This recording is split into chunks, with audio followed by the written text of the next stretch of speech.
Connected to PilotEdge.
I'm done with this stupid program.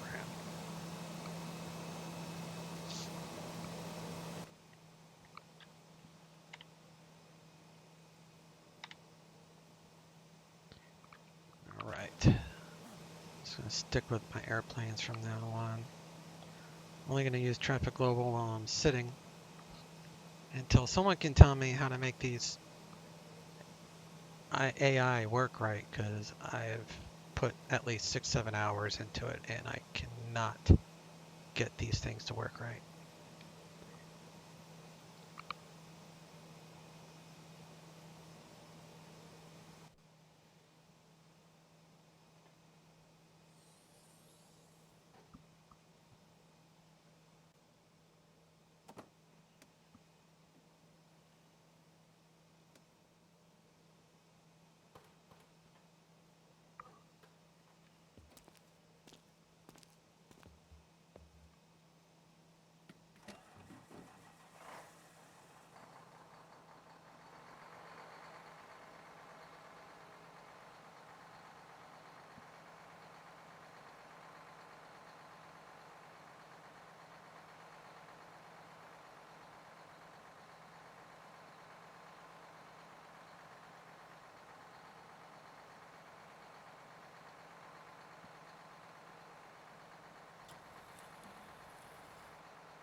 Uh, 86 per wing.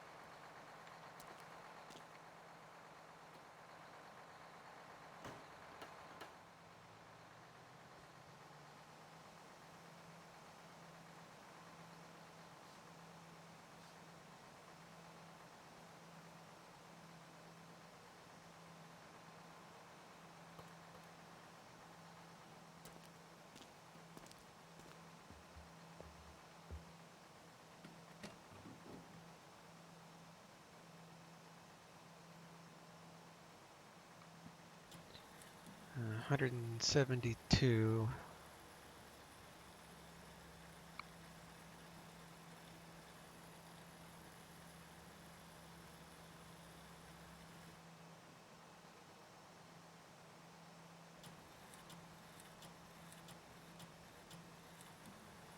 Alright, so I'm using real world gas at this FBO, but I did it half the price for Jet A, so this is double that,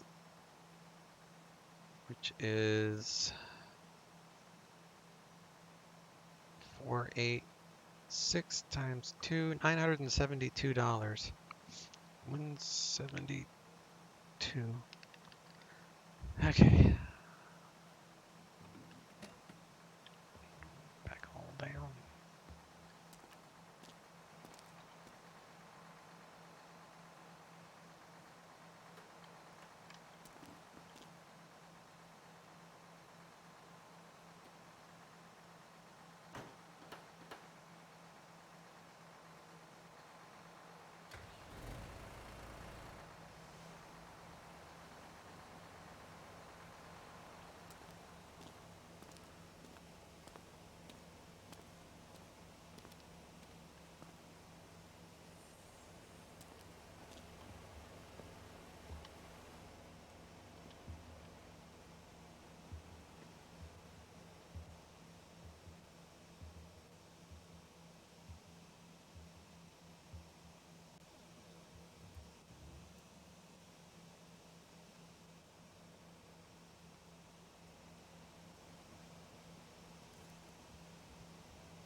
Hey Daz, don't look over your shoulder. You'll make the bashful ghost behind you. Your shoulder blah. Uh, I don't get, I don't get the joke. I'm not having a really good day. Been trying for days to get these planes to,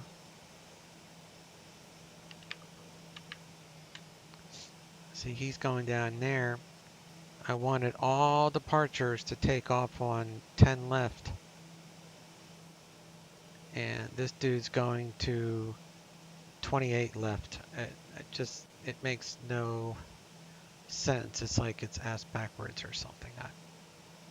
And the winds are 110 at 13 knots. So there's no reason why this AI would be taken off on 2.8. There's just no reason. It makes no sense. So I have officially given up trying to get these AI guys to do what they need to do through WED. Um, I am just going to use this program at my first airport until they can get a fix for it, just so, I have the sounds and the airplanes moving around. Give me something to watch, but I have tried so many times. I mean, literally 6, 7+ hours trying to get these airplanes to take off and land on the runways that I want them to. And it doesn't matter what I do. It just always uses the 2.8s. And I'm tired of losing flight time, and just honestly, it's just pissing me off that I spent almost $60 on this program and I can't control the airport flows at all. It's so annoying. Maybe has a dyslexic. Yeah, they're all dyslexic because this dude over here is going to the same runway, and I can pull up this flight path. See, he's taken off. So here's this dude. So you click on him. You can see he's going to the same place. Just makes no sense. I've tried so many things, so I'm not even trying anymore because it's so frustrating, and I've lost so much time flying trying to edit these airports, and I don't know much about WED. I've only learned what I can learn about flows, and it's just so complicated. And I made it easy. Like I deleted all the flows except for 10 left and 10 right. Like there's no other flows there, and the winds are perfect for it. So I have the wind set for to use the 10s, and they still don't use the 10s. So I don't know. I have an email in the customer support letting them know I'm not happy about this. So maybe they'll fix it because it's a lot of money. It's a lot of money for something that doesn't work the way I want it. I would be like, imagine spending $60 on this King Air and having it not work the way you want it to, or the way it's intended. Hey Gizmo, hey bud. I thought you could design these flows. Yeah, like I've been trying in WED. It will not obey anything I put in WED. Yeah, they have support forums. Could be a simple thing you're missing. Yeah, I've posted in the forums many times. Other people are having the same problems. It's just, it doesn't strictly adhere to the X-plane rule set. It uses it as a baseline, but then it will make up its own rules. So unless I know what those rules are, I can't really tell the AI to do what I need it to do. I set up X-plane WED rules for flows the way it's supposed to do it. I mean, literally 6 hours I have spent on this on 3 different airports. 6 hours, 3 airports. I've only been able to get one airport to work properly, and using the same technique on all the other airports does nothing. So there's something going on with the actual, brain of global traffic that is just ignoring anything that I do.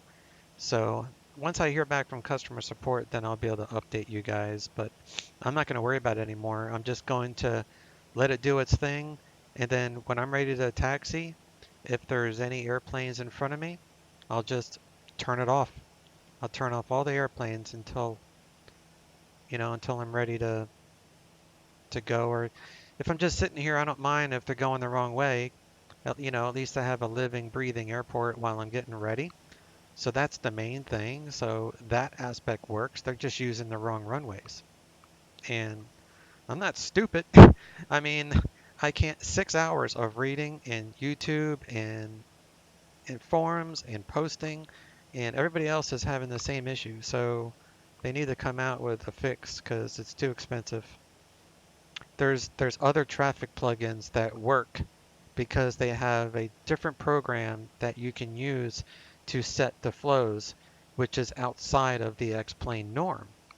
So this Just Flight Traffic Global uses strictly the X-plane flow, and then it has its own algorithm for trying to figure out if the flow is going to be good enough for whatever they're doing.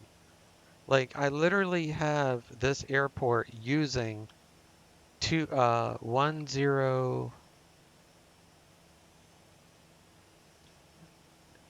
I had it set for all arrivals to arrive on 10 right and all departures to depart 10 left. So what are they doing? They're departing 28 left. That this it doesn't make sense at all. I don't get it. But I give up because I'm tired of it.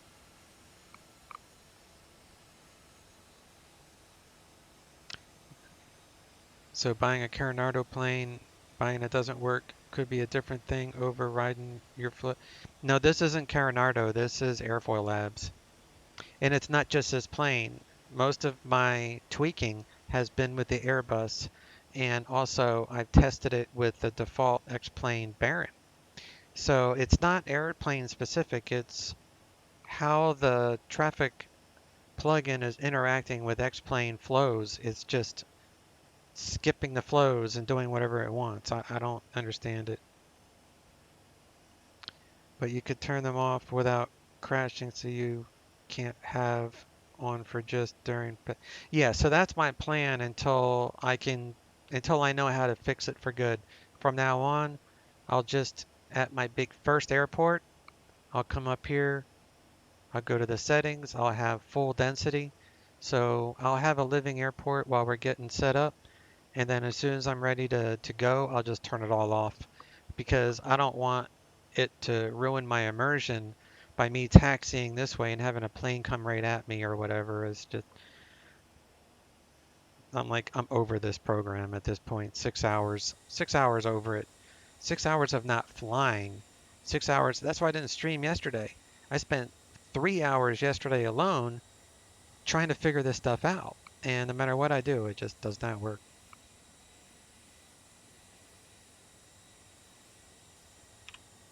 All right, so we've got external power, 22 battery. Do battery on. See, I wanted all the airplanes to depart on 10 left, especially with this airport, so I could watch them take off. But they're all taking off on the other end of the airport, so it's like, it's not even doing that. All right, gen ties, external power is blinking. We'll connect that. Get rid of those.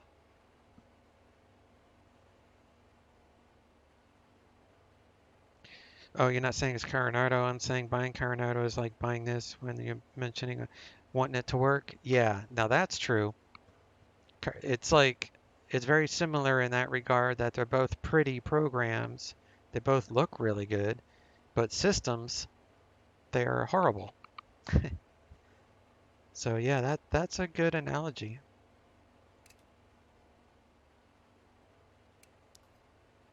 All right, so we'll get that. Let's check our volts. We should have 28. Connect the gen tie. Do inverter switches on. Do nav tail light.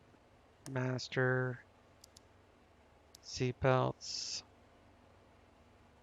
Check our fuel.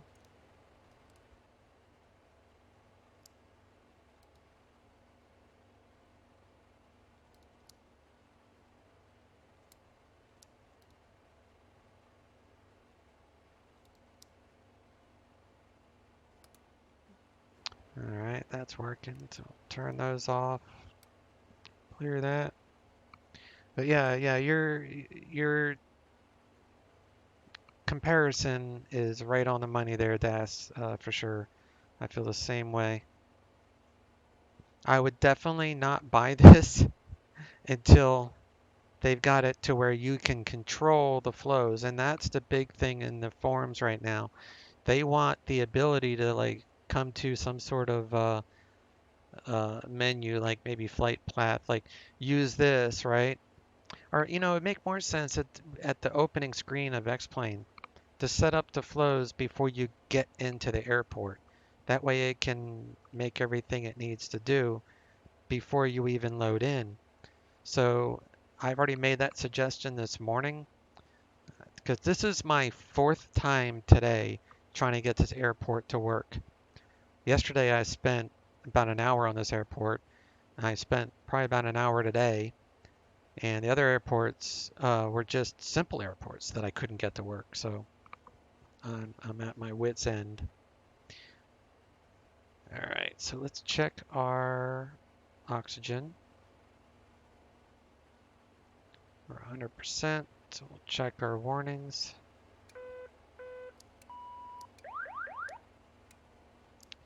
At this point, I'm just gonna go for a flight and relax and forget about the program for now. I'm just going to use it as ambient noise. Should have just bought like a sound wave file or something to play in the background, because that's really all that this is right now. All right, so let's set that. We'll set that. We'll trim for takeoff.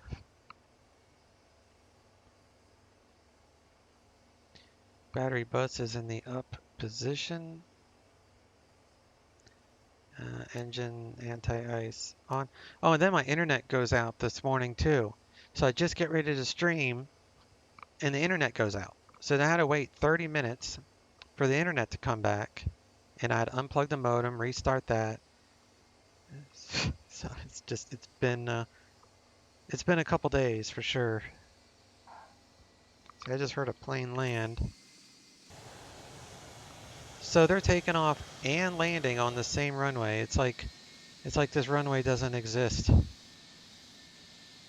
Because that dude just landed. So let's see where he's going.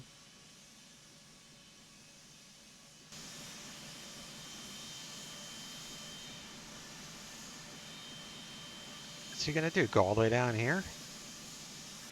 I don't know. Doesn't make any sense.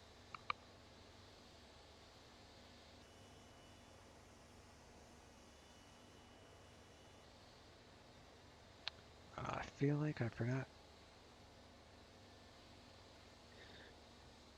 All right, so we're going to, feels good.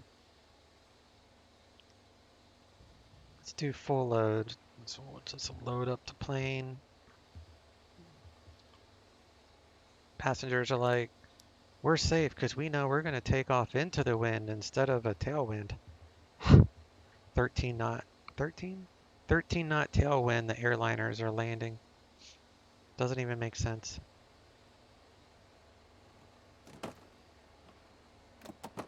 And I think it bothers me more too because I literally waited months, or maybe 1 month, before I bought the program because I knew it was buggy as hell when it first came out.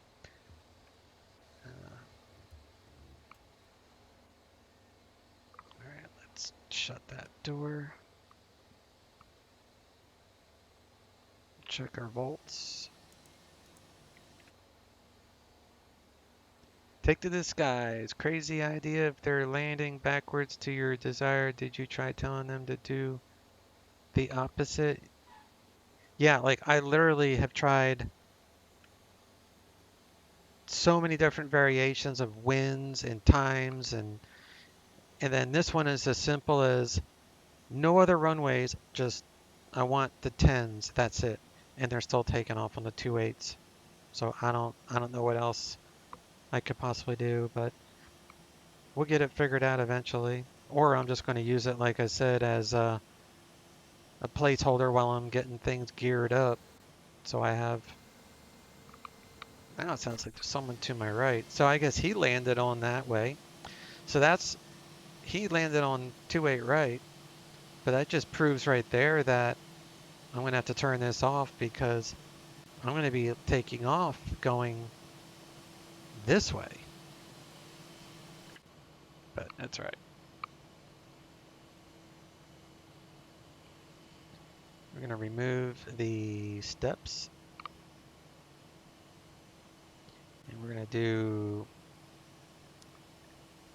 beacon light on.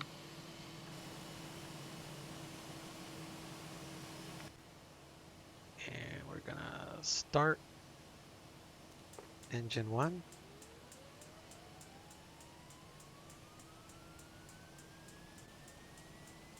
(16 NG) will add fuel. 16. Go to low idle.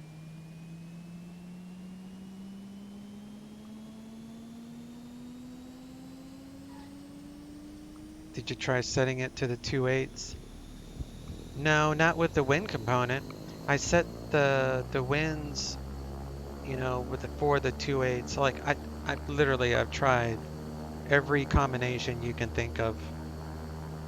And I mean, I do appreciate, you know, the ideas, but 6 hours, trust me, I have tried every single variation that you could possibly do, and it still goes the wrong way. All right, conditioner lever is full, so we will disconnect. External power will remove the GPU, turn the starter off, reset Gen 1. All right, now we'll kick on engine 2.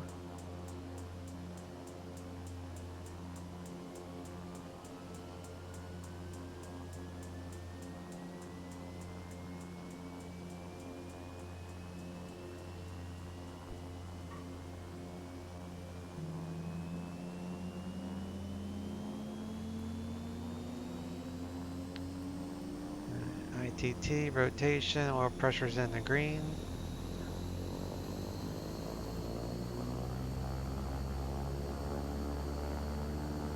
We can shut that window and reset both Gen 1 and 2. Lower the conditioner lever. So now we should be reading 10.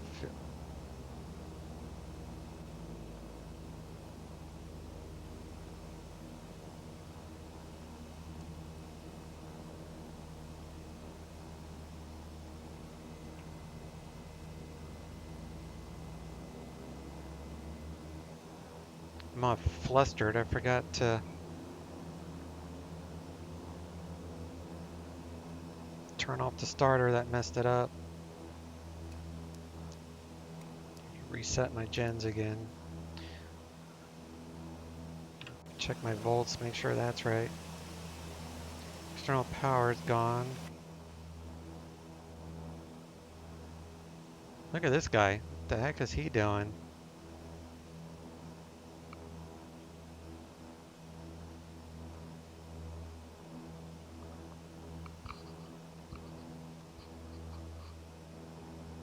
Crazy idea. If they're landing backwards to your design, try telling them to do the opposite.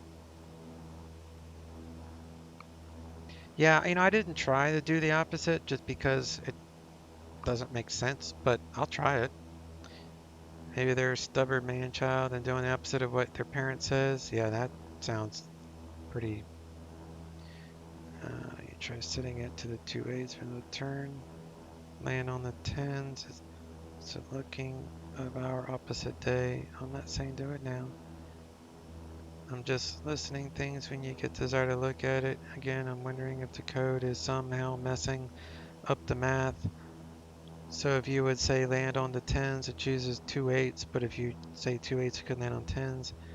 Best way to test that would be without considering the wind at first. Yeah, I did. I tried removing the wind too. I mean, I've tried everything. I've tried everything you've said, with the exception of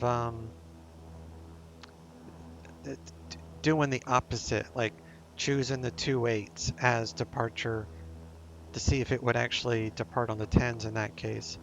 But it's like, why? Why would they make it that backwards? But I mean, everything else you've said are very good ideas, and I've tried. But honestly, I'm giving up. I'm not even going to try anymore because it's frustrating the heck out of me, and it's like it's taken away from the enjoyment of what I like doing, which is the flying and the ATC. And 6 hours is too long to try to get a single plugin to work. I have many other plugins and sceneries that I've paid for over the years that I'm not really taking advantage of because I'm spending all my time with this one purchase, and I'm done with that. I'll just wait till they come up with an update to where we can control it within some sort of menu that they come up with, because this is ridiculous. All right, so let's do another bus test. We got Gentiles. Reset those. Let's get the environment set up. So we are 8 Celsius. So we're going to up position, need 11 psi per bleed. So we got 11 on both. Turn them both on, turn it to auto, auto. And it's 46 degrees, but it will warm up pretty quick. So we'll leave that there. And I also need to check. We have gyro and pneumatic pressure, so we're good there. Check our inverters, make sure the bus lights do come on, and we get a warning. All right, so those are good. Now we can turn on EFIS switches and avionics.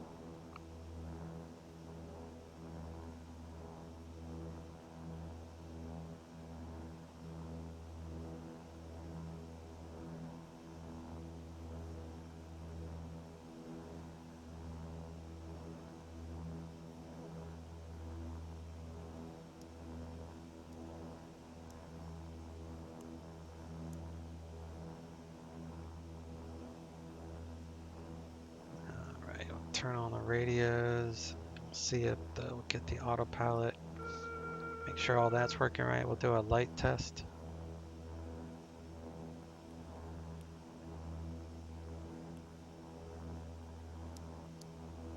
Reset rudder trim. That trim's not working. You gotta reset both. Alright, so there we go. Back in business. Set flaps for takeoff.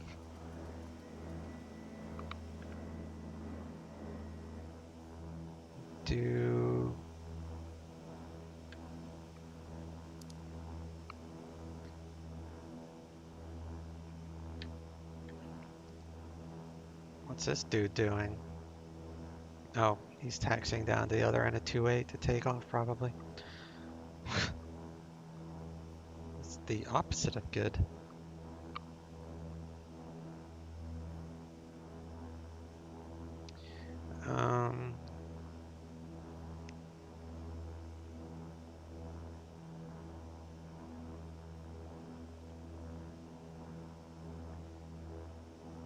May not be a real why. It could be unseen bug. I'm a software developer by trade. Sometimes things happen and makes no sense. So we learn to test as much that we can that doesn't make sense, just to see what happens Is this an FSC flight? No, it's not FS economy, and everything you say does make sense to me, you know what I mean? But for a $60 product, you shouldn't have to learn how to be a scenery developer. Like, I have no interest in learning how to make scenery. That's why I buy all the scenery, because I'd rather scenery developers, they do all the tedious work and make the airports look nice, and I have no problem shelling out my money and giving them money. And I used, a couple days ago, I was thinking the scenery developers just dropped the ball, but it's not the scenery developers. It's the traffic plugin. And, like you said, it could be one of 2,000 different reasons to why it's not acting the way I want it to act. And I'm not a computer coder. I don't know anything about that type of stuff. So I'm just going to use it from now on. Like, I'm done with the airport editing stuff. I'm just going to use it as background noise. And then we'll turn it off when we get out of here.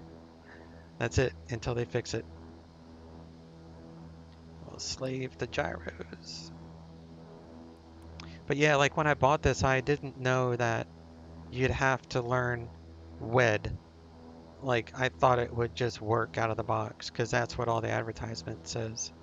And it does to a degree. It gives you traffic. They move around, they take off, they land, but it's not realistic, even in the slightest sense. All right, so let's get our ATIS here at Portland 128.35.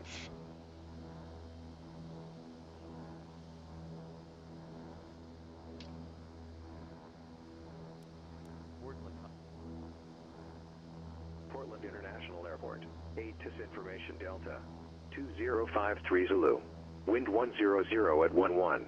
Visibility 6. Light rain. Mist. Ceiling 3,600 broken. 4,500 overcast. Temperature 9er. Dew point 7. Altimeter 3003. Arriving and departing runways 10 left, 10 right. ILS runway 10 left, runway 10 right approach in use. Simultaneous approaches to parallel runways in use. VFR departures contact clearance delivery, advise on course heading, altitude, and if flight following is requested. Read all runway assignments and hold short instructions. Advise on initial contact. You have information Delta. Portland International Airport. ATIS information Delta. 2053 Zulu. Wind 100 at 11. 2012.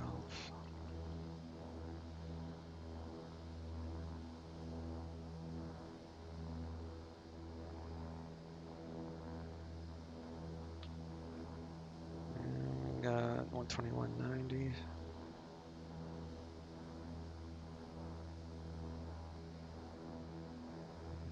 Altimeter is 3003.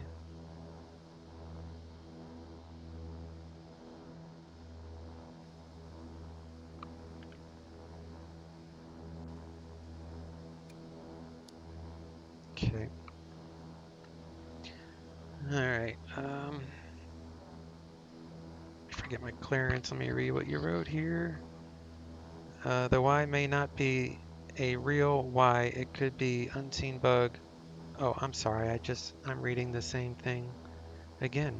Let me clear out my comments. That way I don't start reading the same thing over and over again.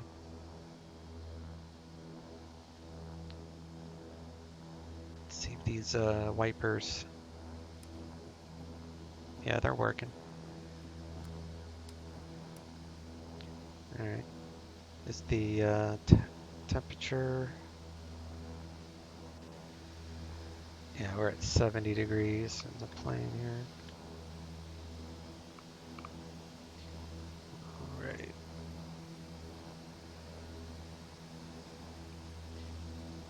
I should probably file an IFR before I...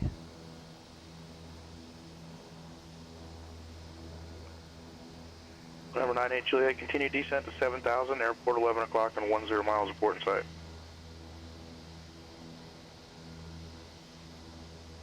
What do I want to fly at? 22,000 feet.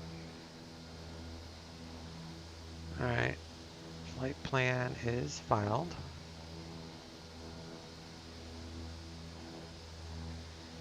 Hey Ginnigan, say bud. How you doing today, man? Number 98 Juliet, roger. Flyer present heading to intercept the final for runway 35 left. Contact Denver Tower 133.3.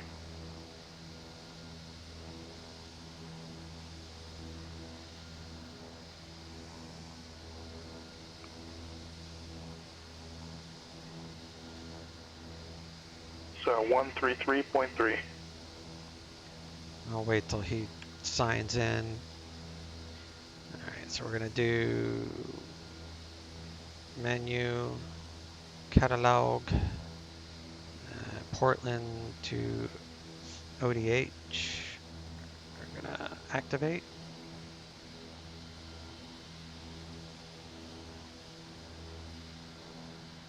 So that should be OBG Victor 287 to OTH. All right, that's good.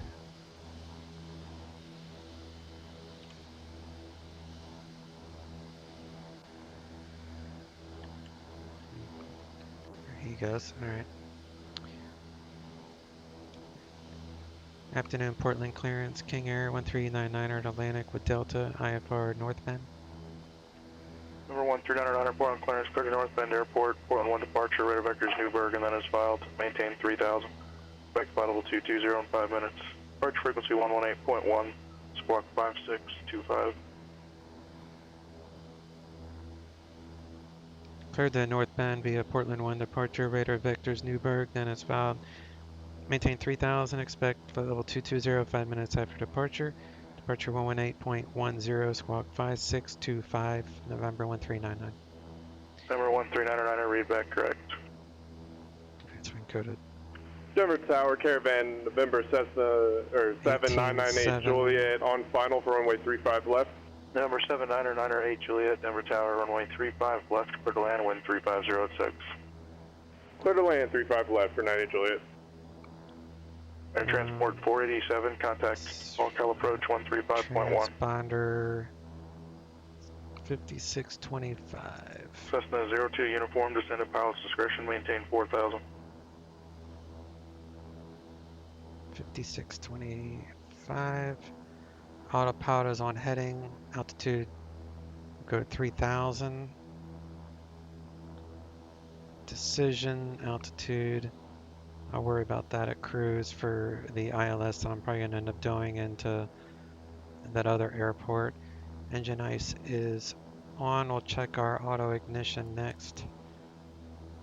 Brake is on. So we give power and the Air ignition transit lights 487, will go NorCal out. approach, roger, standby. Alright, that worked. November 7998 Juliet, you Turn appear to be it on. aligned with runway 34 left. Alright, so we go windshield, icing, Roger that. Looking at the charts now, I'm going to make the correction. 98 Juliet. 0 on the amp prop, so we'll do test that for auto. In the green, so we're good on that. And surface de-ice test, so we go conditioner levers full. And we do a manual test. Hold for however long this takes, so wing and then tail.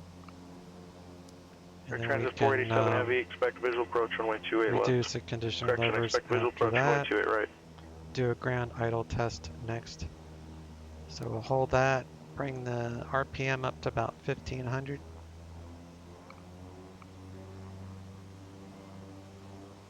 And then without moving the throttle, I let go of the button and it goes to the idle again, so that worked. Now we'll do auto feather testing.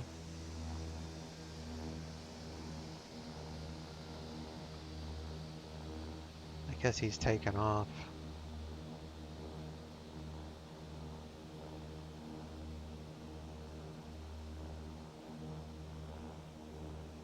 Yeah. Well, at least I have traffic to look at while I'm sitting here. All right, so we're gonna do test. Looking for AFX lights, which are there. And then we'll feather the left prop. Good feather. Get the engine stable, and we'll feather the right one. Right one feather fine.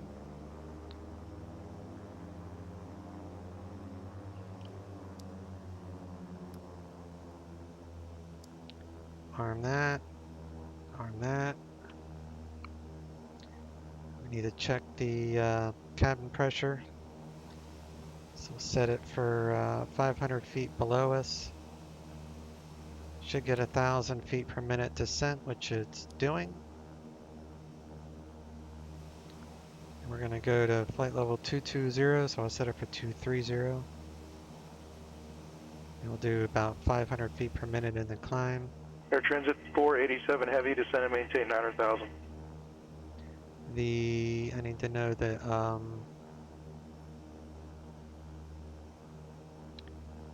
alright, so we're landing at OTH. This is 3004. So do 400 added to the field elevation, so that would be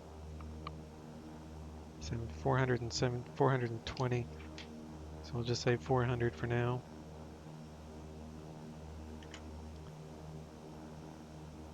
And we'll do an EFIS test.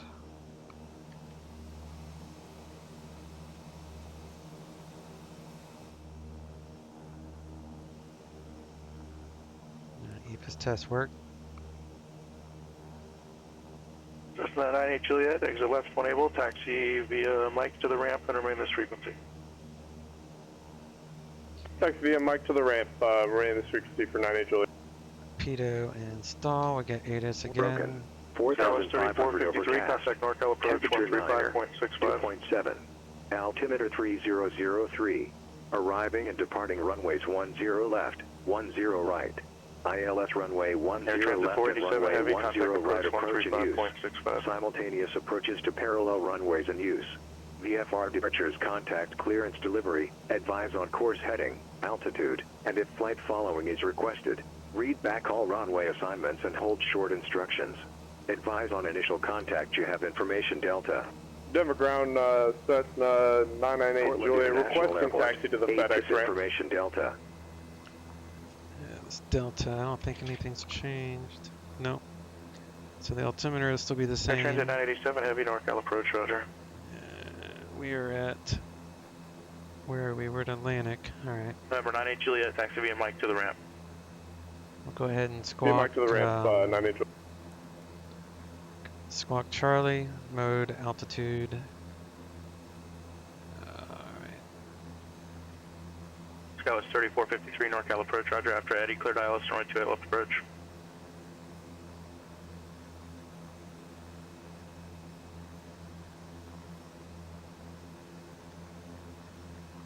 Alright.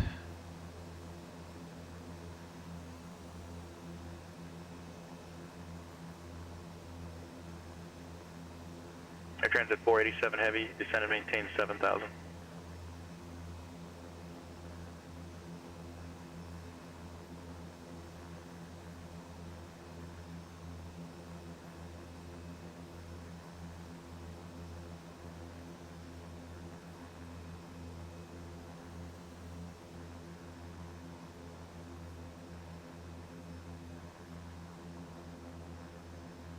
Bring up my charts here.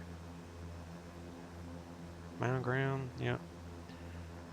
Portland ground, King Air 1399er in Atlantic with Delta, ready to taxi. November 1399 Portland ground, runway 10 left at Echo, taxi via Alpha. 10 left at Echo, via Alpha 1399.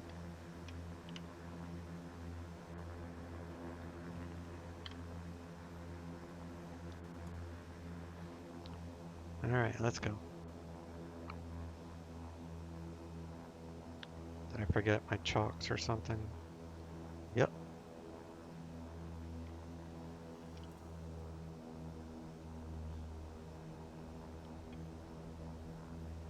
Air Transit 487 Heavy, reduce speed to 210.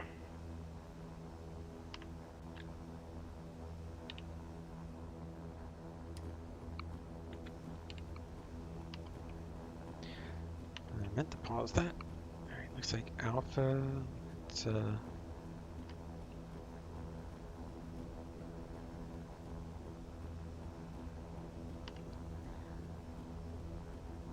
guess I'll make a right on. Air Transit 487 Heavy, here. turn left heading 080.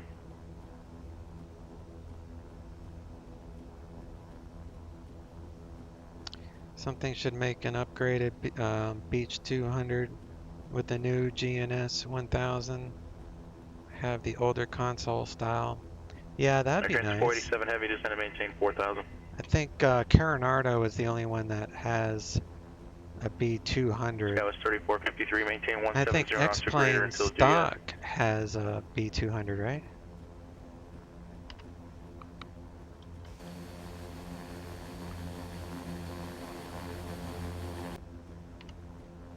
Alright, I'm not gonna get run over, right? Alright, these things are working too. Got control.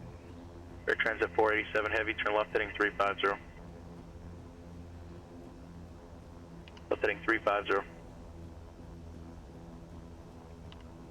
Everything Cessna is 02 in uniform the cross lane is at green. 4000, cleared on Zulu, runway 28 left approach. We're gonna take off. What are we doing? 02 Portland. uniform, you're cleared straight in unless you want to perform the procedure. Doing a Portland 1, which would be heading 103. Air Transit 487 Heavy, turn left heading 310 to report the airport in sight, 11 o'clock and 16 miles. This would be 103. He might give me a different heading. Air Transit 487 Heavy, descend and maintain 3000. I want to definitely turn off this traffic plug-in on the takeoff just so we don't have anyone landing right at us.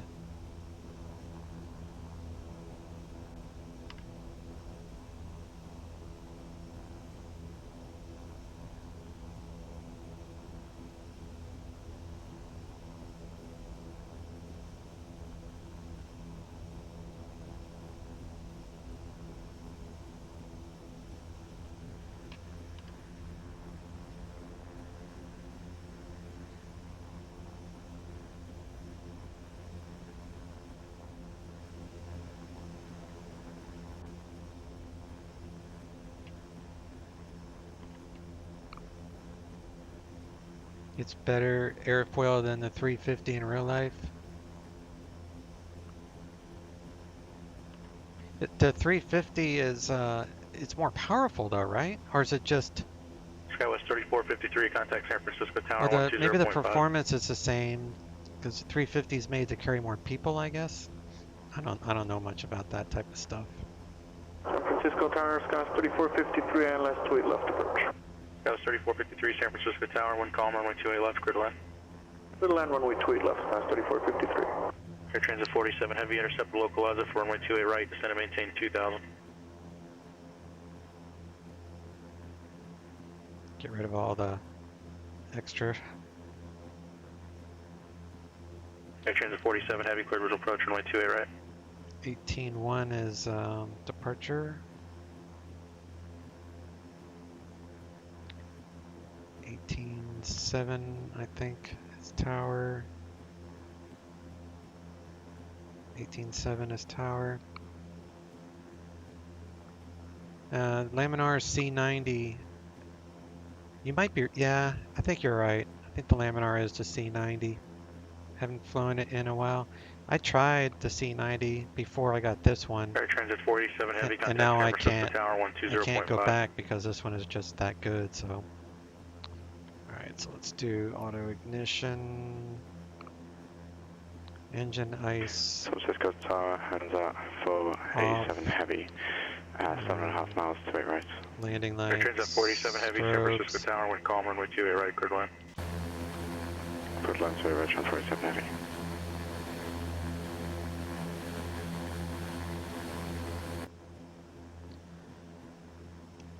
Portland Tower, November 1399er, holding short 10 left at Echo.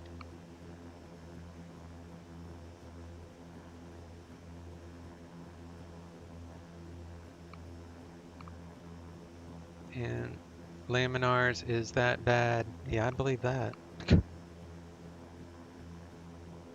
That says it's a C90, but Takeoff. it did not complete well with Coronado, or compete well with the Coronado B200. Yeah, I can see that.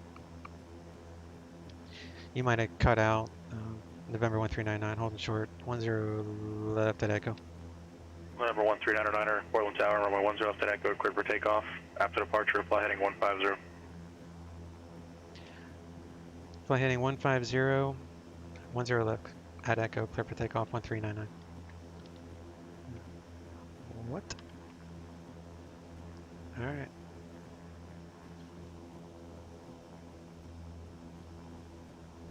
Skywest 3453, exit left 1 able, taxi via Alpha to the ramp, remain this frequency. Left 1 able Alpha to the ramp, this frequency, Skywest 3453, thanks. Said heading 150, so that would be right there. So we're gonna make a right turn. Heading 150. This is why I turned off the AI, just so I don't destroy the immersion by having a head-on collision with something. Alright, conditioner levers full. Out of beta. Let's roll.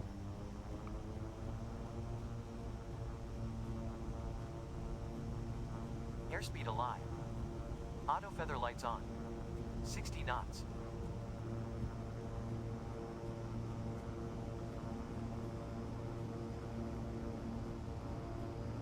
V1.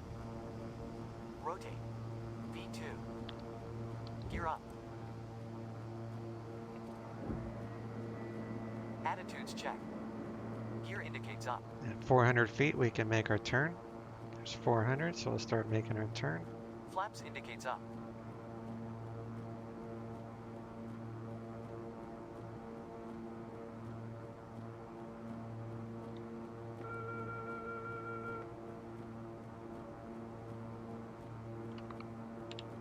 November 153 Mike Sierra, Oakland Center, standby. Gears up. Flaps are up. Air Transit 487 Heavy, stay parking. Good question. I think we're just going in around the west side, 487. Can't see anything anyway. Air Transit Come over 487 here. Heavy, roger, taxi via Delta, Tango, Bravo, and Zulu to the ramp, cross runway 28 left, remain on this frequency. Delta, Tango, Bravo, and we'll cross to the left on Delta, and we'll remain this frequency, 487 Heavy. Let's reduce the props a smidgen. November 153 Mike Sierra, squawk 6345.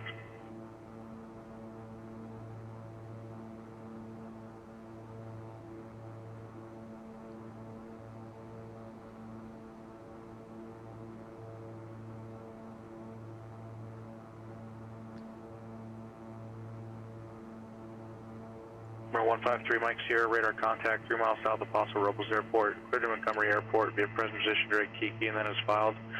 Climb and maintain flight level 210.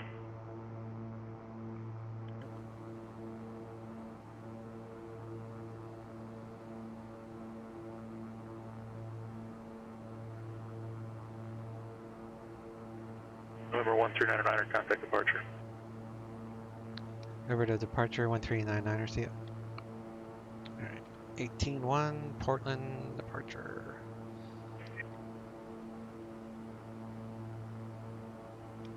Portland departure, November 1399er, Portland 1-3000. 1399er, Portland departure, radar contact, climb and maintain 15,000, clear direct Newburgh. Climb maintain 15,000, clear direct Newburgh 1399.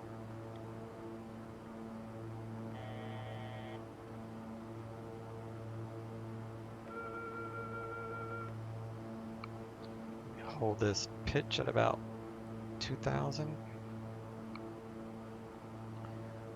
And my laptop just went blank on me. I'm not having a good computer day.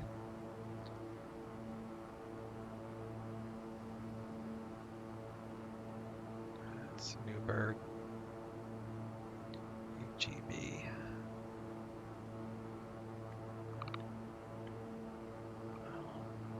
Go right.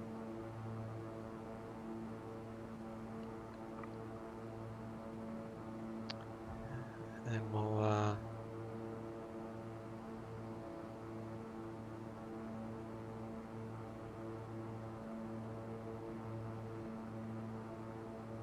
go direct a second time.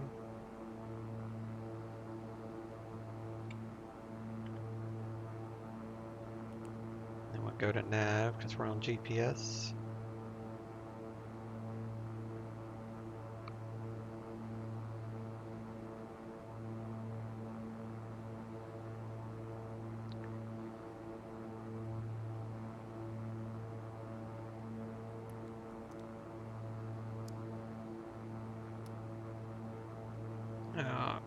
So I'm going to turn off my camera for a second. Doesn't make any difference because my whole laptop just went dark. Chromebook, the update, if the screen times out, I cannot use the mouse to bring it back, and my camera sits on top of the laptop. All right, I think I've got it.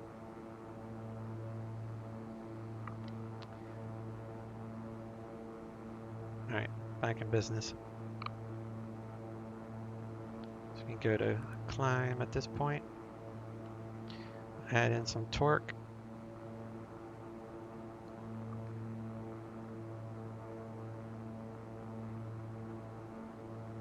Yaw damper is verified on.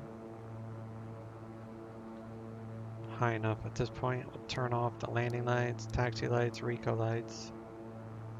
Leave the strobes on. Center 153 Mike Sierra, contact LA Center 135.5.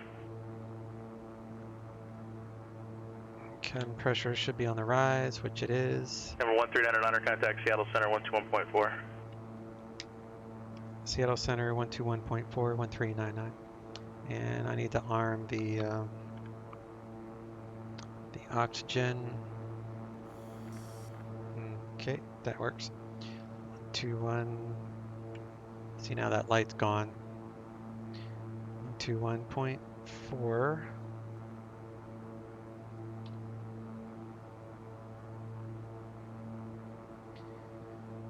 Seattle Center, King Air 1399, 9,600 for 15,000. November 139 Honor, Seattle Center, climb and maintain flight level 200. Correct, climb and maintain flight level 220. Climb maintain flight level 220, 1399.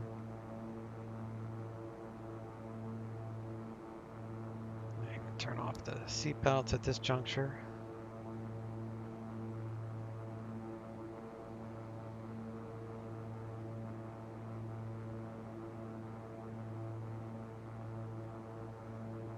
So we just have to keep an eye on the torque as we climb, and we'll be good to go.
turn off the camera, go and have a snack, and no one wants to watch people eat.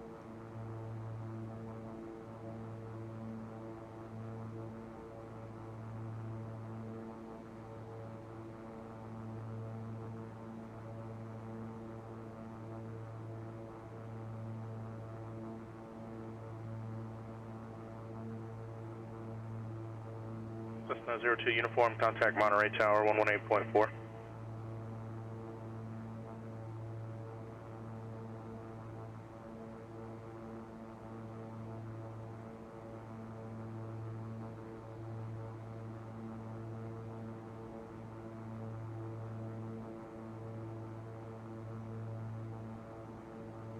Number 8802 uniform, Monterey Tower. Wind variable at 4, runway 28 left, quarter line.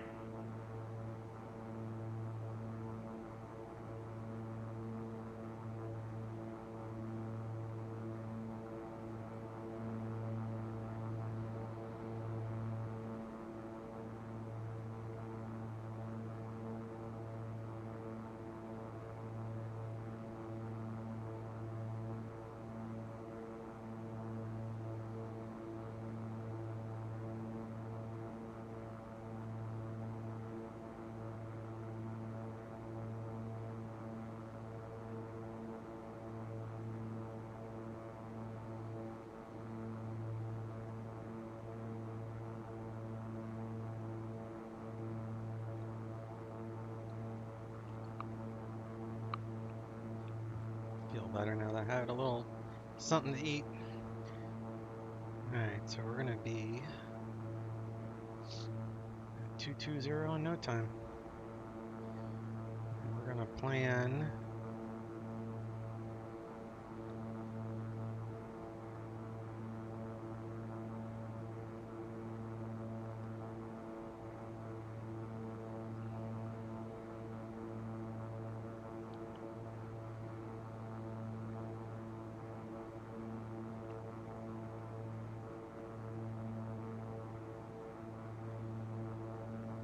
North Bend is 150 at 8. At 8. So I could do this DME arc, but that goes out, what is it, 16 like 16 miles over the ocean. So it's easier to just do a procedure from Empire. I think my flight plan has Empire in it. Let's see.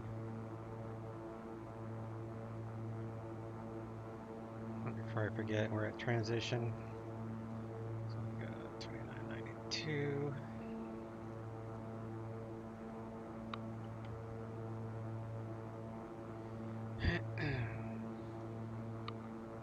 So OTH is right here. That's not in an initial approach fix, only Empire. So I'm going to request the ILS 4 approach from Empire when I do get there. EMPIRE Empire. So then we'll come out here, we'll do a procedure turn 181. Swing back around for 001 to intercept. And we can be at 2,000 feet to make that procedure turn, and then we can cross Empire at 900, or be at 1300 at least here, but otherwise this procedure turn to be safe 2,000 for 10 nautical miles.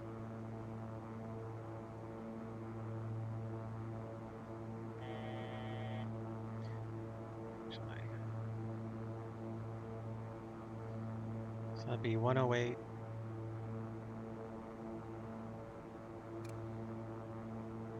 .085 and 046. Go to heading.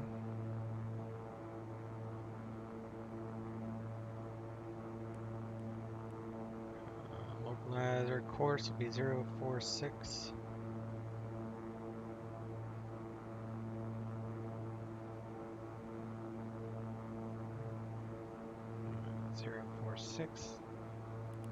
Go back to FMC.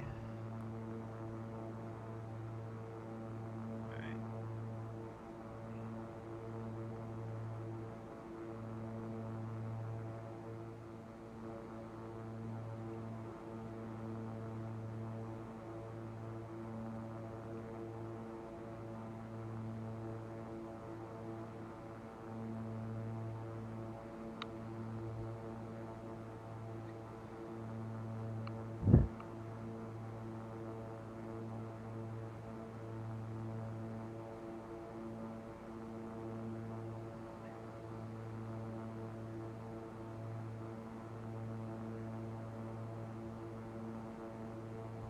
Looks like 2,000 from there.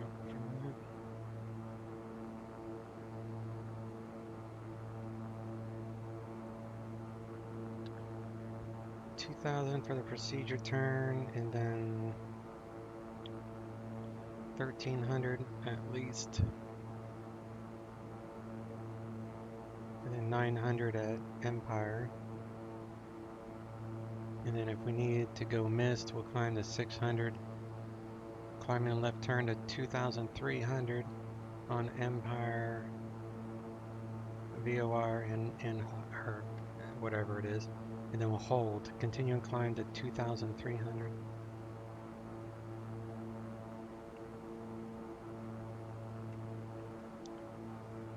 Alright.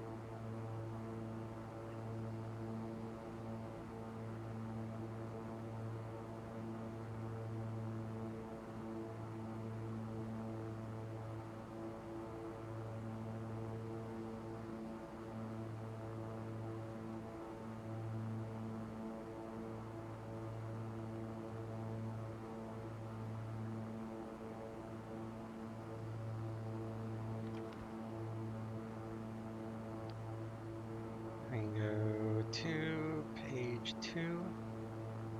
Our weight's going to be closer to 13,000. Altitude, it's basically sea level, I think. 17.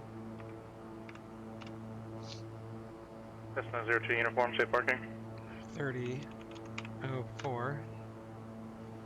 Temperature is 14. 02 uniform, order taxi via Alpha, remain on this frequency, have a good day. Wind speed is 8. Wind direction 150. Runway length is 5320. Runway heading 046. Set the markers.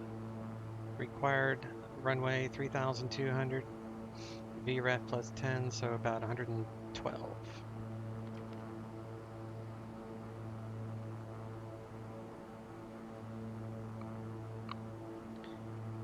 And what, 2,000 by Empire. So I'll figure OTH could be 2,000, will give us our VNAV.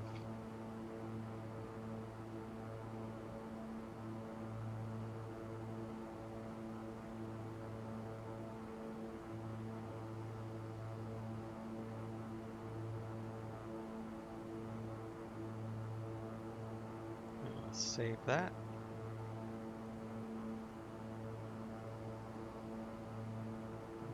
It's playing automatically. We'll go down 1,500 feet per minute. So that gives me a 12-minute top of descent.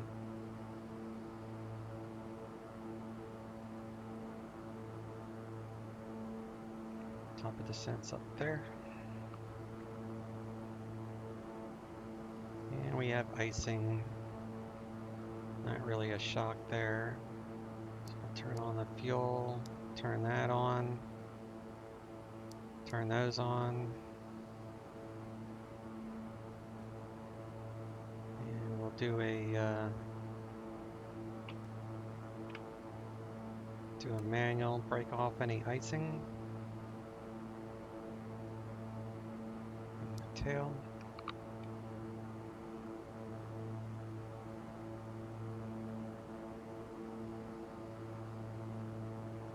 Still in the rain. I don't know why I'm getting icing. I guess it's just, you know, that the injector I'm using is, for whatever reason, having icing conditions at this altitude. So the injector shows icing, even though it might not be invisible moisture, that it's going off what the injector Oakland Center, says. good afternoon. Citation 1 Kilo Charlie 400. 1 Kilo Charlie, Oakland Center, good afternoon. Go to layers and icing. Yeah, there's icing all over this area. Moderate icing between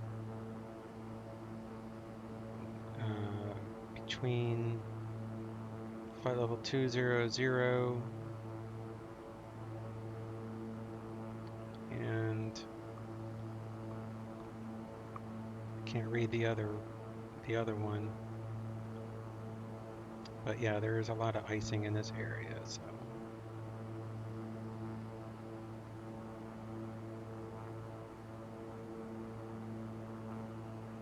As long as we keep an eye on it, we don't have any problems.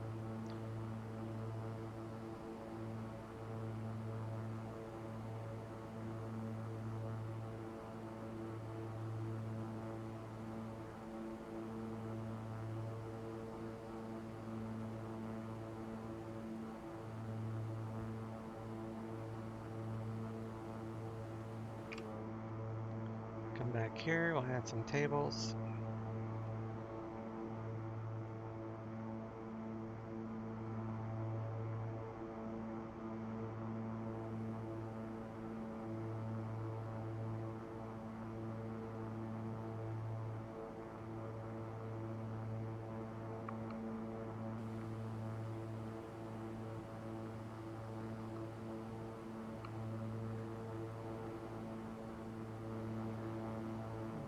Microsoft Flight Simulator 2020 is going to look freaking incredible with the weather. That's why I'm not buying any more weather programs for X-Plane. Unless Active Sky comes out with something that is even close to what Microsoft Flight Simulator will be able to do, then I might buy another weather injector. But right now I already have 3 different paywares for my weather. I've got Real Weather Connector, SkyMax Pro, and what's the other one? Oh, FS Global Real Weather. So I got, you know, quite a bit of money already into the weather part. Alright, what is ATIS for North Bend? There is none. They don't have ATIS there. That's right. I just need to know the altimeter, so we're going to be current with the weather. So 3004. Looks like there might be an AWAS. Number 282 Mike Charlie, North Bend ground, roger, runway 13, taxi via Alpha. Let's see if North Bend has an AWAS.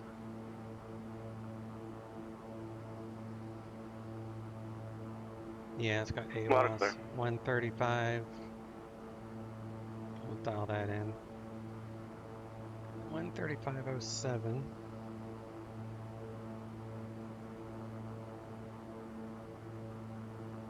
FedEx 1432, affirmative.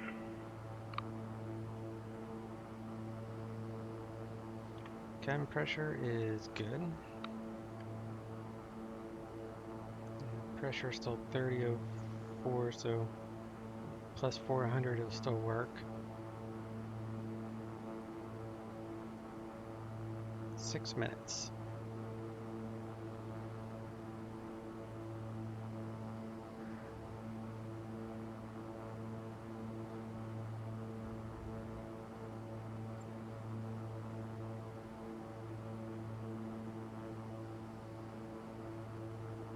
Nerd Bark. How you doing, bud? Addict. Flight Sim Junkie. You called me out, bud. At least you didn't hear my rant earlier. FedEx 1432, Denver clearance. Say again your request. You missed my verify you have rant, information, Charlie. and that's a good thing. Yep. This is my escape, brother. This is how I escape. I love it. Just to think, I used to do Okay, you need to this verify your by aircraft type and myself with requested no altitude, streaming please. for a long time.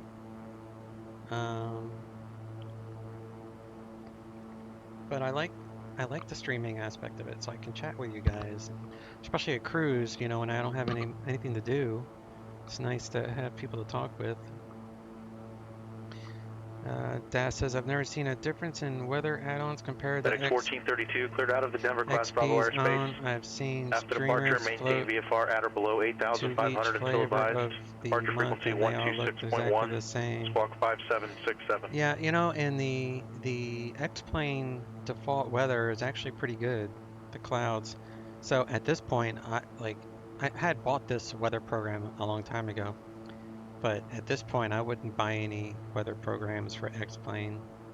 People even came to my stream back then, 1432, read back correct. asking if it was using a weather mod, as it looked real, but it was stock. Doing good, Nerd Bark. Glad to hear it, bud.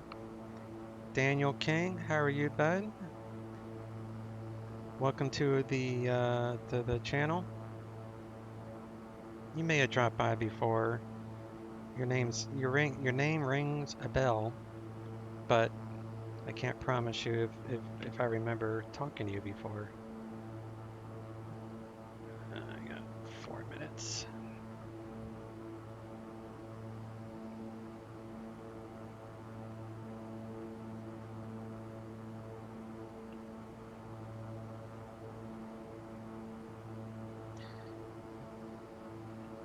Fighting a 62 knot headwind.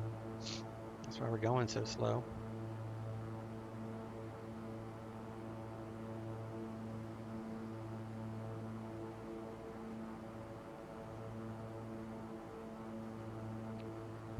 Good, you? I'm doing good, man. Thanks for asking. It's turning out to be a decent flight.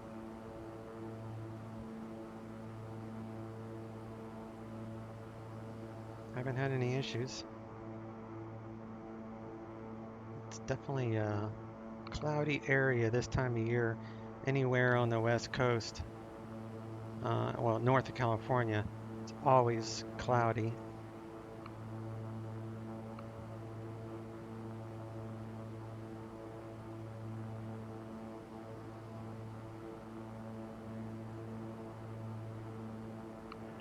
November 1399 North Bend, altimeter 3005, descend and maintain 12000. 3005, descend, maintain 12000, 1399. Alright, 12000. And we'll hit the descend button. We'll take out some of the torque so we don't overspeed. Number 282 Mike Charlie North Bend Tower, say directional flight. And we need to adjust the altitude for what I say, 400 feet. So we're going to bring this cabin altitude to 400. Number 292 Mike Charlie North Bend Tower, thanks. Runway Now we're 13 cleared for descending the takeoff and cabin. northeast departure is approved. Wind down 1408. That's why I set 1500 in the VNAV, because by default it will go to 1500 feet per minute on the descend. November 1 Kilo Charlie, descend at pilot's discretion and maintain flight level 240. We'll do discretion 240, 1 Kilo seatbelts Charlie. back on. There's a little VFR quarter right there, huh? I'm getting this game soon. Shift change. Yeah, Marcus just came on. I don't know the other guy's name, Ginnigans. They're about same to me with the way they handle situations. They're pretty much Marcus and that guy that just got off. They're about the same. But Daniel King, if X-Plane is a great sim, but if you have you heard of the Microsoft Flight Simulator 2020? Or did we have this? I know we had the discussion with someone the other day. I'm gonna change this alt tuner before I forget.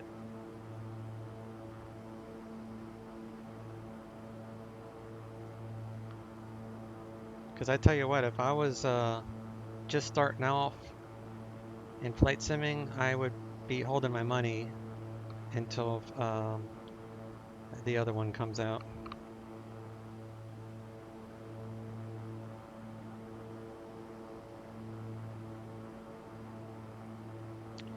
Yes, I'm getting it. Then it come out for. You're gonna get. Wait, you're gonna get Microsoft Flight Simulator 2020 on Xbox, or are you gonna want to get it first on your computer? Brandon is the guy's name? Oh, okay.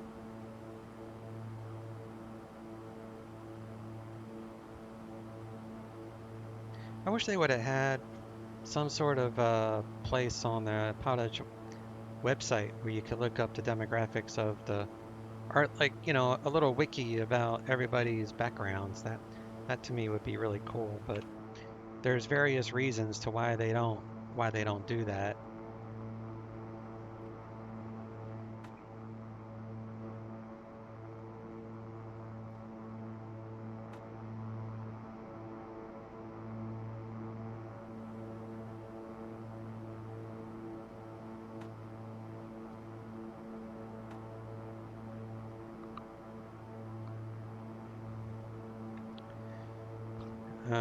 Coming in the Xbox Game Pass. Oh, okay.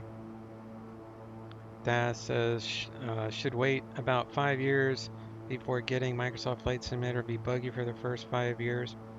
Yeah, that's a valid point. That's why I've said on other streams that initially. Number 1399, do you have the weather at North Bend? Affirmative. I do have an approach request 139. Okay, go ahead. Do the ILS 4 from Empire for the procedure turn 1399.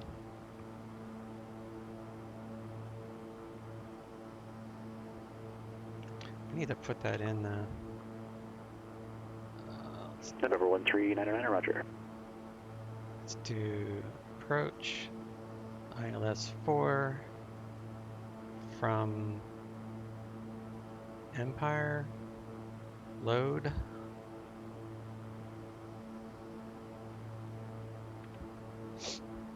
Okay.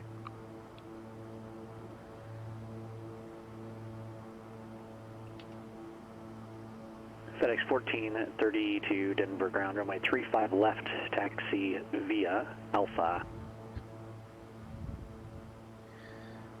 But anyway, yeah, I was saying that, you know, X-Plane is probably going to be my primary sim for a couple of years until Microsoft Flight Simulator 2020 has as much, you know, add-ons and different components that can be used with the sim. You know, at first it's just going to be like, you know, whatever they offer for stock. Although there are some developers that are already contracted with them, so there will be some payware aircraft. Probably. King Air 1399 is cleared direct Amire and descend to maintain 6,000. Clear direct to Emire, descend maintain 6,000, 1399. That was Empire.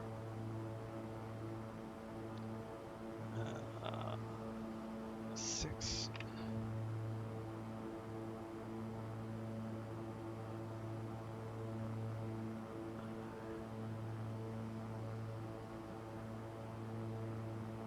Oh. Okay.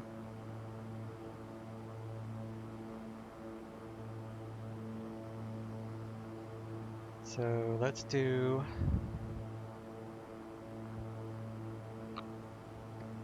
Let's go to heading.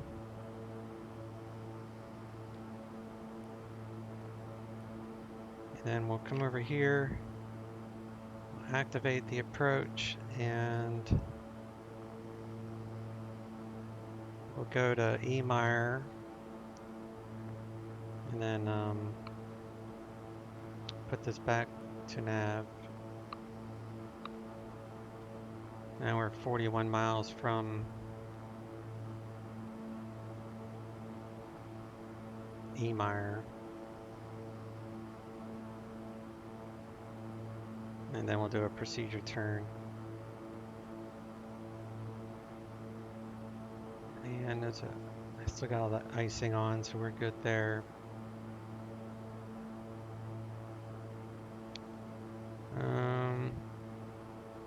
Ginnigan's privacy, some of the guys don't mind, some do. Remember, they fuss at people. Sometimes you don't want people to know where you live. Oh, it's about the ATC guys? Yeah. Yeah, I don't want to know where they live, but it'd be kind of cool to know what their background is. Like, don't even have to say their real name. They could just say daytime controller shift 1 or something, you know what I mean? Just so like, I've always been curious what their backgrounds are. But I mean, I know there's reasons for it, and they are valid reasons. I can't remember specifically what Keith had said, but it did make sense to me. So we're at all that still the same.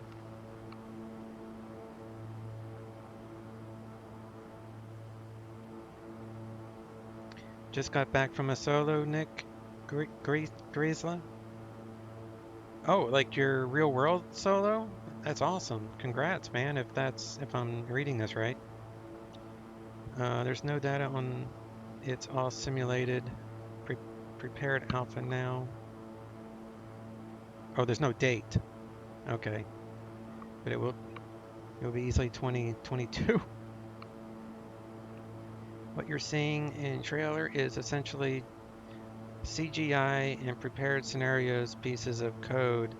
It will be at least a year before we actually see how the game will actually look. Oh wow, I didn't think of that. I thought it was gameplay, like actual gameplay.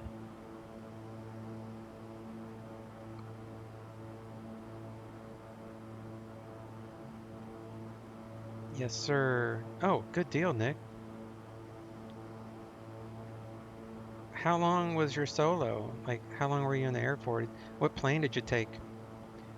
The background probably contained walls, floors, ceilings, maybe windows and trees behind them. Right. Nick says transponder went in up on me while I was flying in the pattern. Yeah, but you probably weren't flying in a Bravo or a Charlie. You were probably in like a Delta. FedEx 14 at 32 Denver Tower. Flighting 360, runway 35 left. Cleared for takeoff, wind is 070 at 5.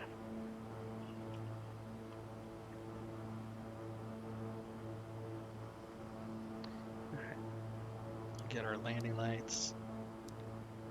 Get all of our lights on. Procedure turn. Let me bring this up on my chart. Be a left outbound to 188.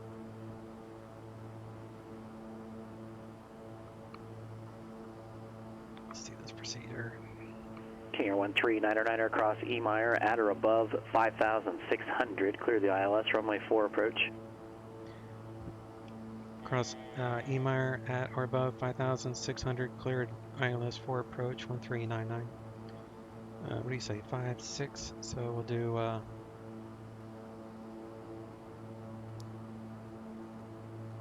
5-6 at Emire. Altimeter is correct. Winds are 150 at 8. 150 at 8. All that's correct. Tower is 1845, so I got that ready. Nick says 1.5 hours and a PA 27 Warrior 3. I've heard of Warrior 2. It's a Warrior 3, like a souped up Warrior 2 or something. How many horsepower does that thing have? So basically lost my transponder for about 10 minutes till figured out what the cycle transponder That's great. Oops, losing speed here because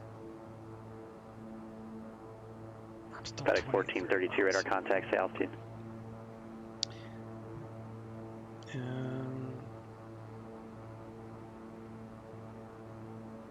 Dad says they're going to say it's gameplay to draw interest, but they're not far enough along to show real world look yet.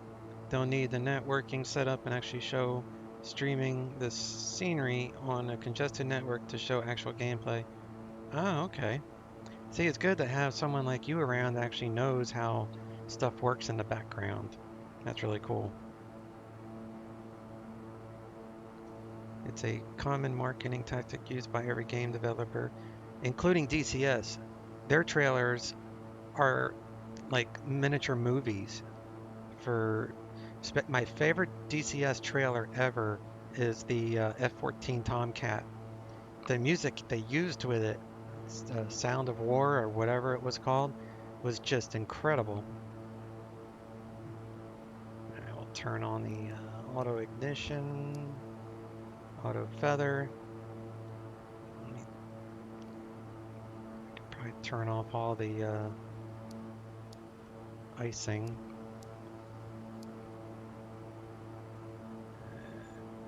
Except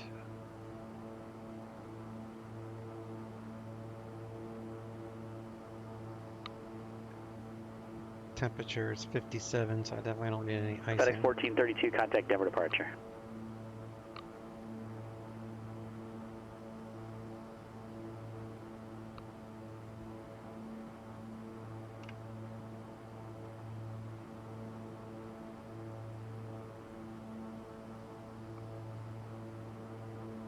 Emire, proceed your turn at 2000.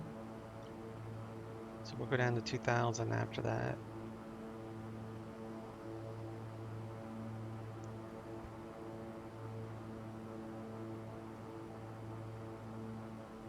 FedEx 1432, Denver departure, Roger, Denver altimeter 3007. The procedure turn should go to the left, I think, right?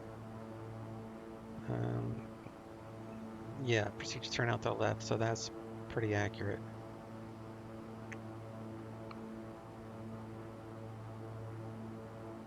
FedEx 1432, turn left heading 280, maintain VFR to below 8,500. FedEx 1432, turn left heading 280. Sorry, PA 28161, Nick says. Oh, okay. Is that 180 horsepower? I think the Cessna 172, the one I fly, I think is 180 horsepower.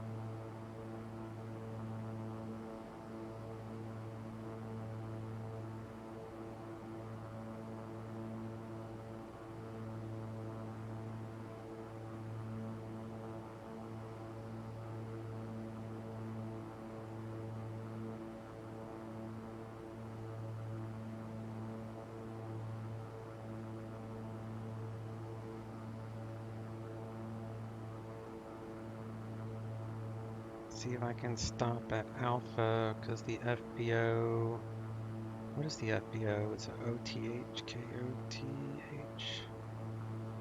Looks like the FBO is called COS Aviation. COS. COOS? Anybody know the name? Is it COOS? Is that COS or COOS? C with an A or C with a U? I'll just say the GA ramp. If it's like a known FBO like Atlantic or something like that, I usually just ask for it.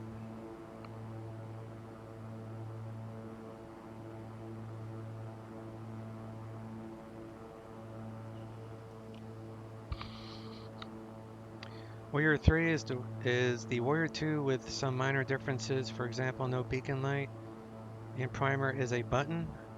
Oh. And yes, it's approximately 181 horsepower. Nice. See, I like the 172, but I live in Florida, and I was telling someone this the other day that it has the wing above you, so there you go. Flaps up.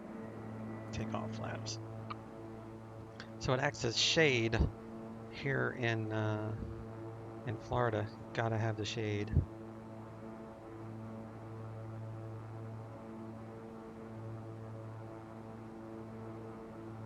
November 1 Kilo Charlie, contact Oakland Center 125.75. 2575, 1 Kilo Charlie.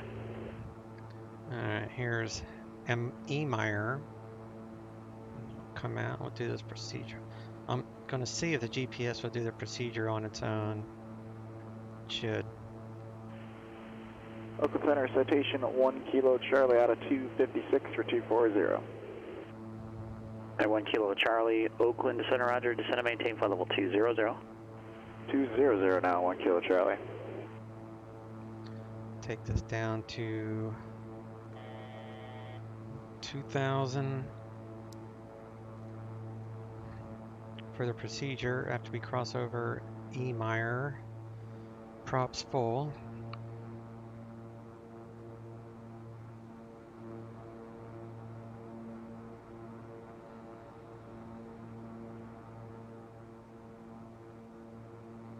Alright, so we've crossed over E. Meyer, so we can descend to 2,000 for this procedure turn, which looks like it's going to do on its own. That's hopefully the point.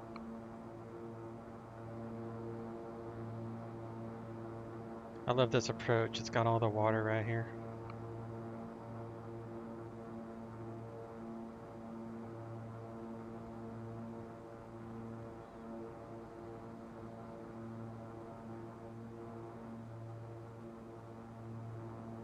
You're going to switch to the 172, the G1000 soon? Yeah, that would be the way to go. I haven't flown a real G1000.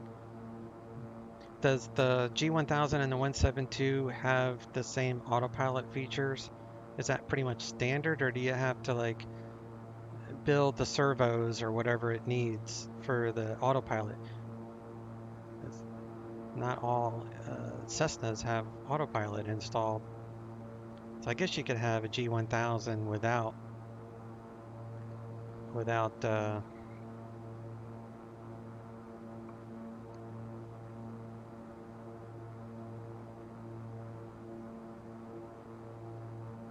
not lowering my gear yet.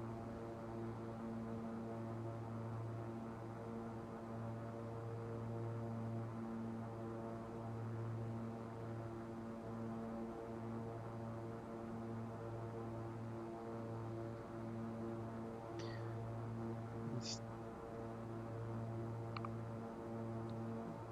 climb. 2300 is the mist. That's right. Okay.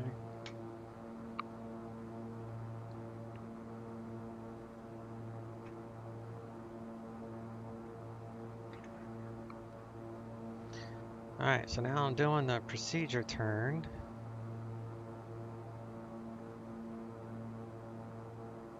This is cool. I've never used the 750 and done a procedure turn before. This is pretty nifty. FedEx 1432 is clear to the Bravo airspace. Now resume on navigation and maintain VFR.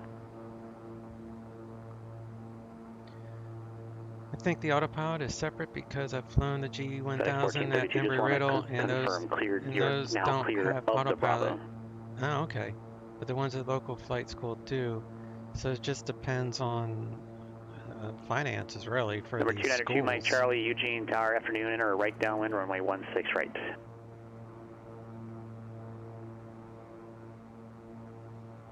Alright, so we're going to start our procedure inbound. I'm curious if this will switch automatically to VOR mode, if it would change the thing. I want to get this set up just in case.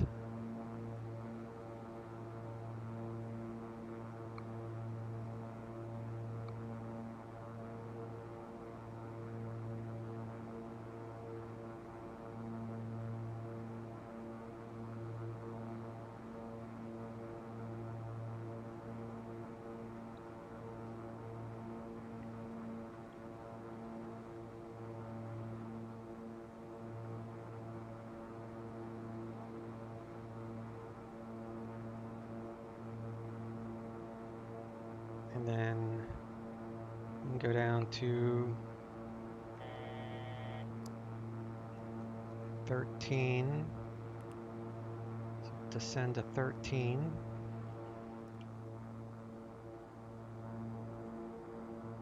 Still on FMS. I know I'm not reading FedEx 1432, you may, right as now. long as you stay out of the Bravo airspace. Once you're clear of the Bravo airspace, Trying which to monitor is the this. phrase I Really, gave you a it's moment still ago, an you're out of the Bravo. FMC. You cannot re-enter without a clearance. So just stay out of the Bravo airspace and resume on navigation. 1,000 feet to minimums. It's almost like that's showing the glide slope. King Air 1399er, contact North Bend Tower 118.45. North Bend 118.45, King Air 1399, see ya. Alright. Gear coming down. Positive And wind. it's not, so we're gonna do heading. Change that to localizer. Back to nav, arm approach. And that should do it. And then we'll go to North Bend Tower, King Air 1399er, establishing a localizer, runway 4. November 1399er, North Bend Tower, runway 4, cleared to land. Runway 4, clear to Vertical land. track. 1399. Alright, so let me do... And wind now is variable at 4. Copy 1399, thanks. Alright, so we're going to do minimums of 200.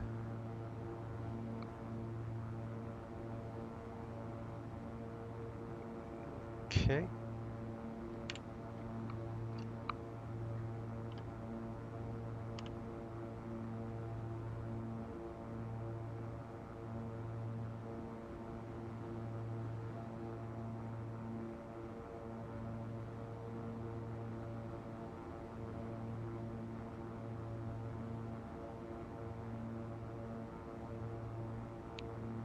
Procedure turn. This approach has like 2 different procedure turns. It's kind of neat. Or 2 different types. You could do a DME arc, or you could do a procedure turn like I did. It's a couple options. This way's faster, I think. Yeah. Well, the third way I could done it was just to get vectored.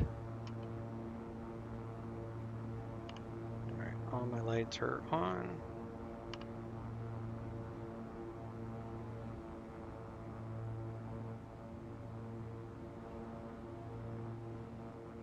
$1,000 feet to minimums. Emirates 282 Mike Charlie, runway 16 right, cleared to land, wind 170 at 9er. Runway 16 right, cleared to land, 202 Mike Charlie. 4, so it's definitely a little bit of a tailwind. That's all right. It's only 4 knots, won't even notice it.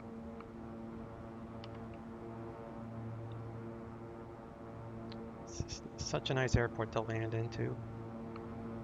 I do take off from this airport every once in a while. All right, autopilot off, my plane. 500 feet to minimums.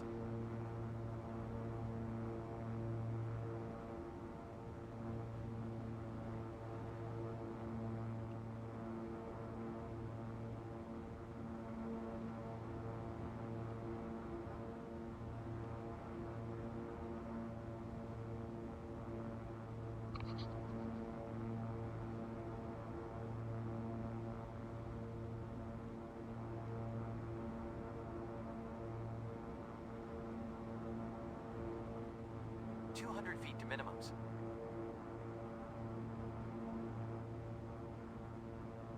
$100 feet to minimums. Number 1 Kilo Charlie, contact NorCal approach 120.905. Minimums. I believe somebody was calling NorCal with a request. 100 feet. November 7428 Romeo, Seattle approach, standby. 50 feet.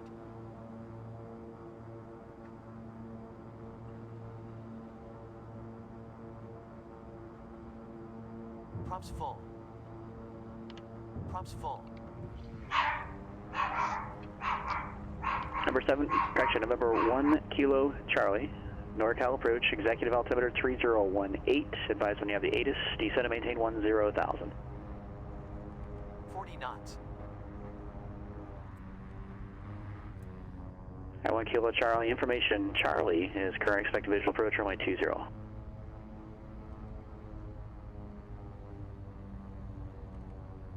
King Air 139er, right turn when you're able, into the ramp, Charlie, Alpha, cross runway 13 on Charlie.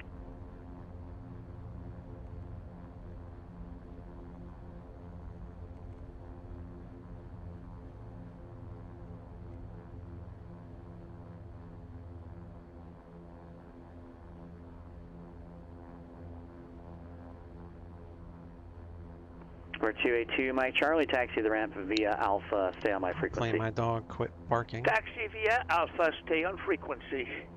282, Mike Charlie. Have a good afternoon. Thank you, you too. Number 7428 Romeo, Seattle approach, maintain VFR, squawk 6777.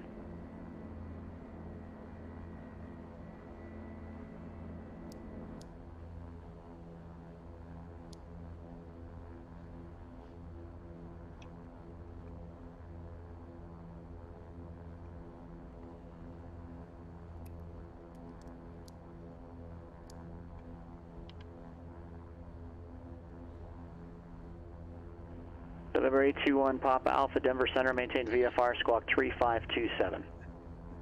All right. So I'm gonna cross this runway, then I'll go left on Alpha.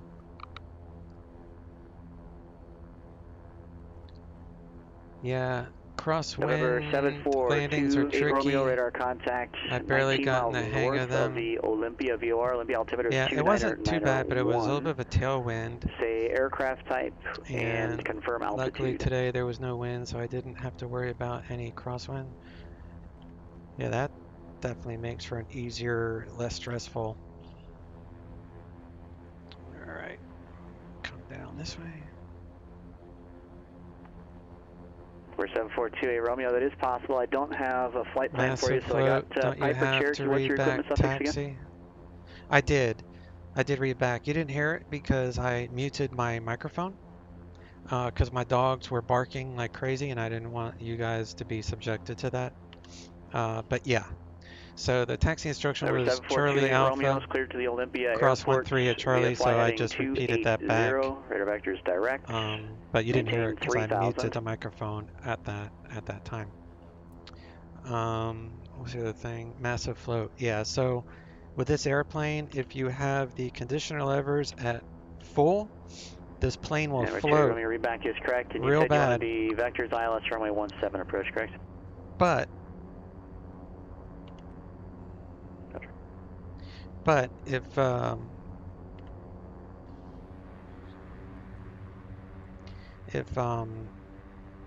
if you're landing in high altitudes, which I do a lot with this one, like Denver or Telluride, Telluride's like 9,000 feet.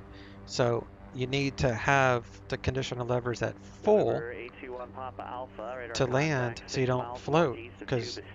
So it depends on the altitude to where I want these conditioner levers, and I had them at full, so it just kept it in the air forever because I'm basically at sea level.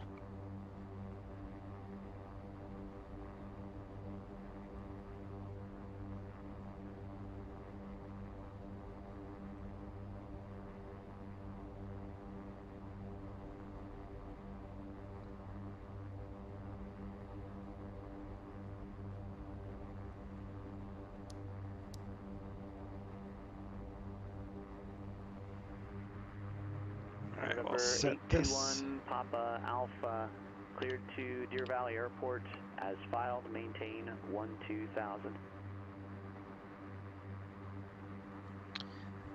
Alright, so park brake, seat belts off. 1 Kilo Charlie, contact NorCal approach 127.4. Come over here and we'll turn the all the environment and stuff off.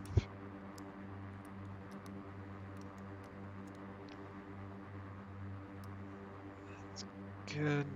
Turn off the Coffee maker and Number furnace. 7428 Romeo, turn left, heading 150, maintain 3000. Number 1 Kilo Charlie, NorCal approach, Roger, executive altimeter 3018, descend to maintain 6000. Turn off avionics, turn off the EFIS. Props are feathered, we can do fuel cutoff. And we can come over here, shut down all the batteries.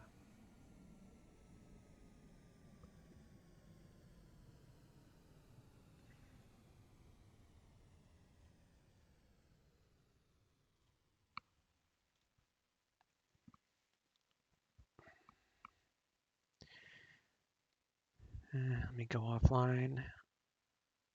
Where it is. Disconnected. There we go. How is beta on the lever gizmo?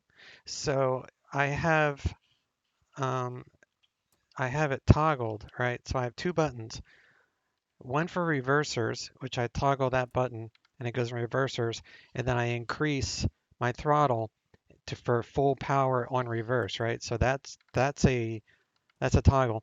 And then after I get done with reverse, I toggle it back off, and then I have another button which goes, you see how it pops it up? It pops up into beta mode. So then same thing, that's the beta mode. So there's two different switches, one for reversers and one for beta. Good question. All right, let's do replay of that landing. Make sure I'm off there. What's my ending fuel? 134.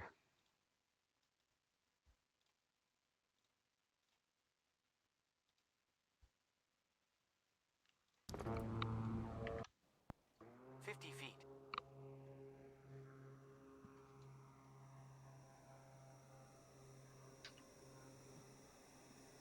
Props full.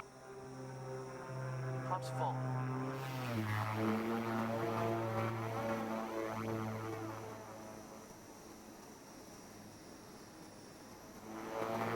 Props full.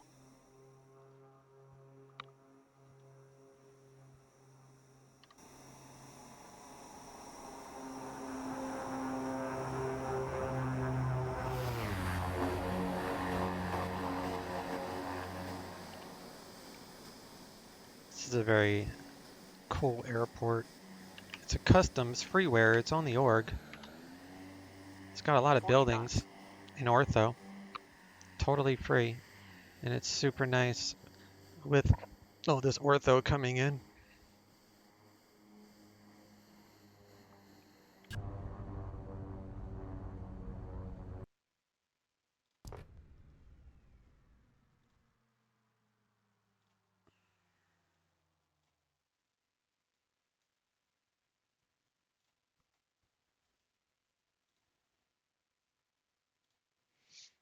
I was gonna say it's probably not many flights here.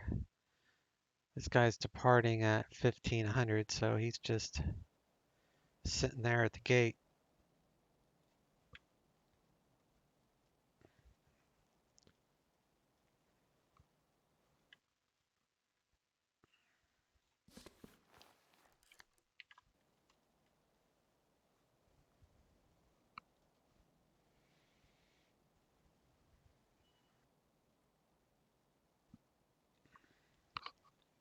How, Gizmo says, oh, thanks. Yeah, man, no problem. How do you taxi in idle or in beta? So, let me undo those things. So for taxiing, if you're in regular, that's funny. Let's see if I turn on the power. Does that fix it?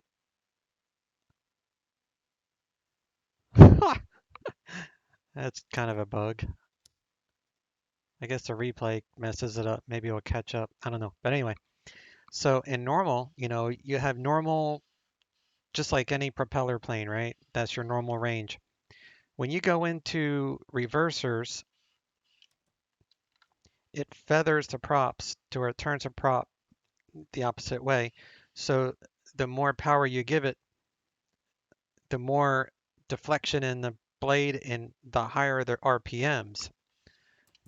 In beta, the RPM stays the same. The only thing that beta does is change the pitch of the blade. So if here I'm at full beta, which means I'd be sitting still because the blades of the propellers are flat. They're just spinning, but there's no bite to the air around the propeller. So as I pull these back toward me, the only thing that's doing is turning the propeller blades to grab the wind to pull me along. That's because if you don't have a beta range, the airplane will tend to taxi very fast. So you control the speed of the taxi with beta range, which is only adjusting the prop pitch. It's not changing the engine RPMs. The engine RPMs are the same regardless. So if you want more RPMs, then you could always increase your conditioner levers. But beta is for taxiing. And most turboprops have a beta version to it, if that made any sense. It seems the runway is about 6,000 feet. Well, it depends on the LDA. The LDA is the real number you need to worry about, not the actual runway length. LDA is landing distance available. So in this case, LDA is 5,320, and the entire runway is 5,980. So my landing distance available is only 5,320. I had a discussion over that. Yeah. Oh, okay, cool. We can put the tie downs. There we go. All right, guys. I'm gonna go take a break. I appreciate the conversation as always. I will be back this weekend. Mr. Nick, Gizmo, Ginnigans, Das. If I missed anyone, Daniel, King, all you guys, appreciate the chat. It's always a good time. I will catch you guys next stream. Y'all enjoy your Friday. Drink one for me, y'all. See y'all later. Chase out.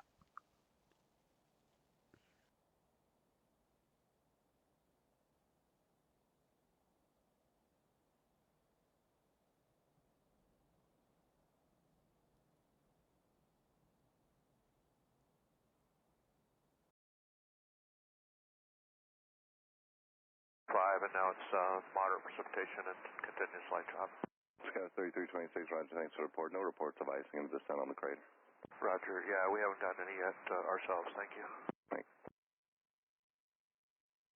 Station 521 Tango Mike, Portland, are you up? Oh, 1 Tango Mike, sorry if I didn't check in. We're 14-6 descending via the Hood 4 landing east, information Delta. Citation 1 Tango Mike, thanks. You can expect the LS runway 10 left, light occasional moderate precipitation begins in 1 mile, continues to the field, no reports of icing. 1 Tango Mike.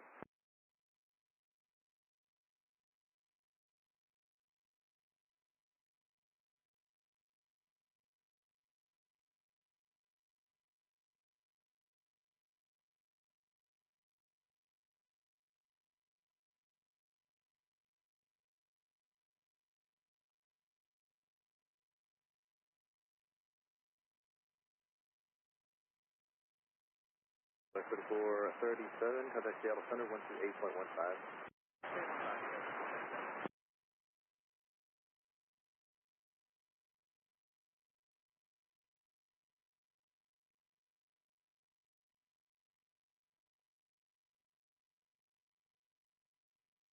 Was 1967, contact Seattle Center 125.20. 258, Southeast 1967.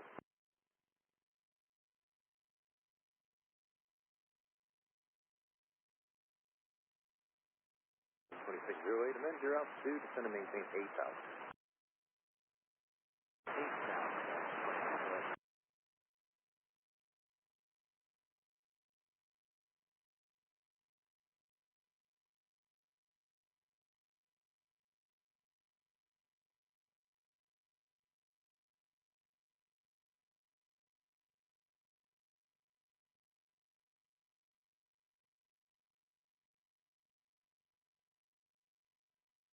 Travis 3326, contact Portland approach 126.9er.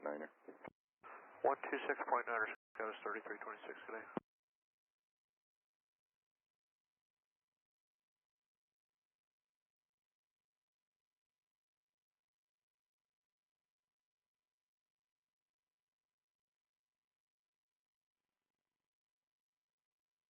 Mike Alpha, finally 10-1-5000.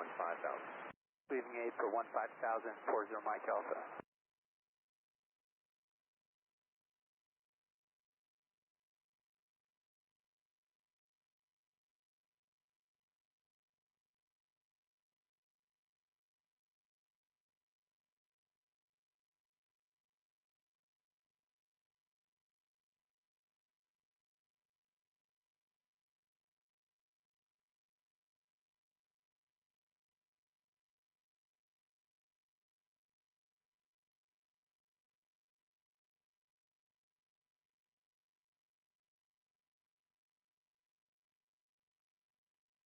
Guard 95652, Portland approach, final 10 minute 29er and 99er.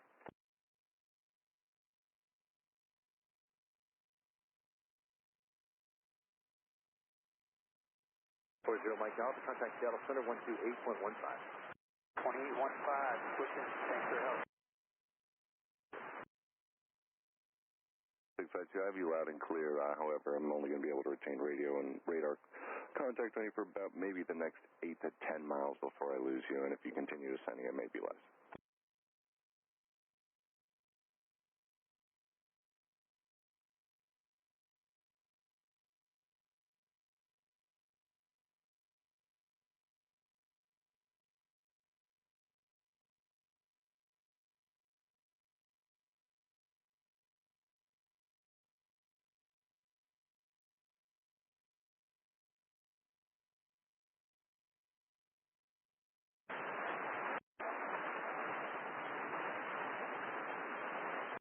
Yeah, 2055, Portland approach, expect Monday 10 left.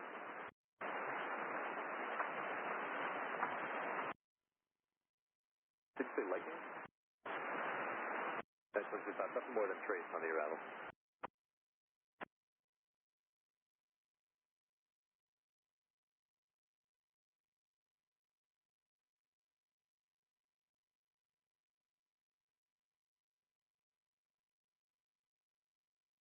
That's 2608, total 11 o'clock, and 10 miles southwestbound, D99 7000. I have to do by next board, traffic 10 o'clock, 10 miles, dash 8, 9,900 to 8,000. Flight 9224 Alpha, I see. 2 to 3 miles. Now radar services are terminated. You can squawk and maintain VFR. Frequency change is approved.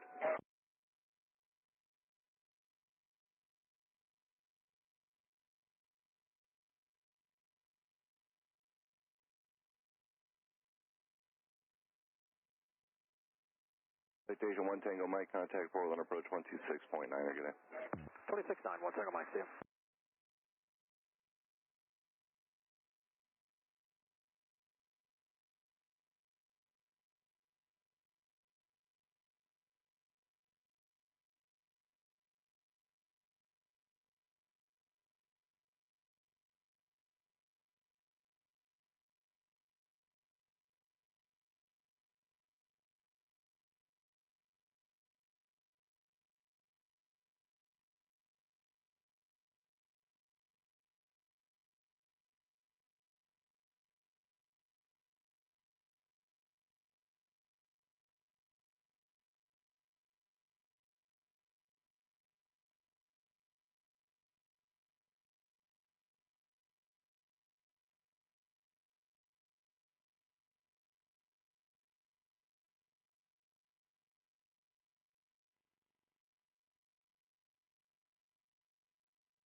Traffic, no factor, maintain 5,000.